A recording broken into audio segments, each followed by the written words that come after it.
Here we want to simplify negative 4x minus 4y over x plus y.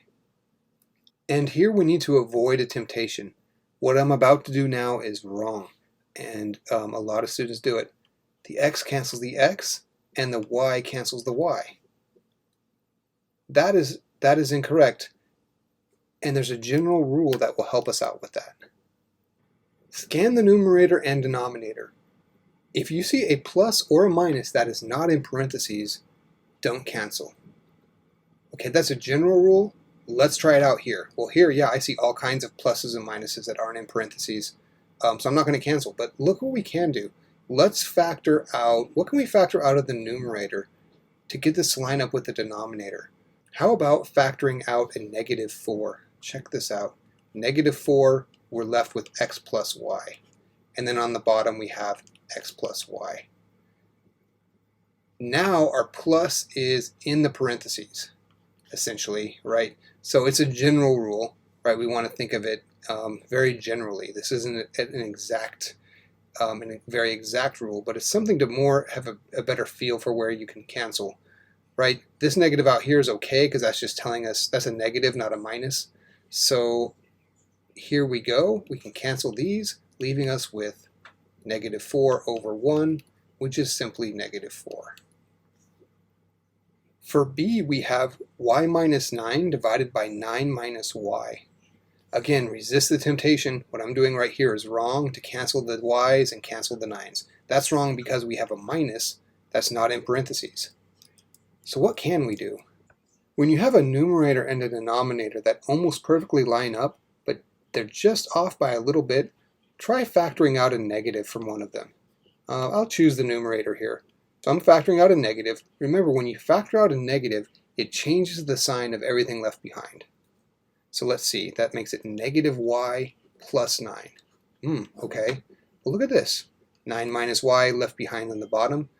Note that these are the same thing. We can rearrange here. Okay, so this negative, I'm just going to bring this negative down to the front, and I'm going to write the top as 9 minus y, and then the bottom we have 9 minus y, and look at that. Now our minus sign is inside the parentheses, so we can just cancel out these entire factors, leaving negative, well, what's left when everything cancels? A 1. There we go. Let's try another example. For c, we have x minus 3 divided by x squared minus 6x plus 9. Now we don't just cancel the x's, right, because we have pluses and minuses that are not in the parentheses. So I'm going off of our general rule for canceling again. Very important stuff. So instead I'm going to factor that denominator. I'm going to leave the numerator alone. The denominator is going to become, let's see, well, this is a perfect square trinomial. So it's actually going to be x minus 3 times x minus 3. We could have written that as x minus 3 squared. One way or the other, now the entire terms cancel, leaving 1 over x minus 3. There we go. Let's try d. For d, we have 49 minus y squared over y minus 7. Avoid that temptation, right? You have to avoid the temptation here to try to cancel the y's with the y's somehow, or the 49 and the 7. They're close, but we can't do it because we have minuses that aren't inside the parentheses. Let's try to get them inside the parentheses. There's a couple ways we can proceed here. I'm going to factor the numerator here. So this is 7 plus y, 7 minus y. I am using the difference of squares formula for that. Okay, over y minus 7. Dang it, it's so close, isn't it? How about this? Remember, when the numerator and denominator are very close and they're just off by some negatives, try factoring a negative out of one of them. How about, let's factor a negative out of the denominator. Okay, so I'm going to leave the numerator alone, x plus y, or 7 plus y times 7 minus y, and the denominator, factoring out a negative. Remember, that changes the signs of everything left behind. Minus y plus 7. Minus y plus 7 is the same thing as 7 minus y. So those actually cancel.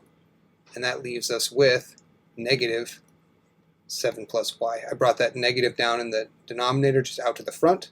So we could say it like this, negative quantity 7 plus y, or we could write this as negative 7 minus y. Both of those answers would be fine.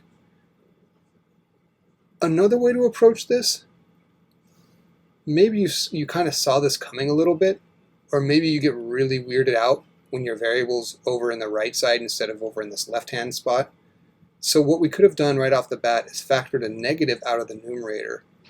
That would give us negative 49 plus y squared over y minus 7. And I'll bring that negative out to the front. That leaves us with y squared minus 49 over y minus 7. And then from there we have a very nice difference of two squares. I'll just say etc. We have a very nice difference of squares here, which would cancel, giving us the same answer. So a couple different approaches would be fine for that one.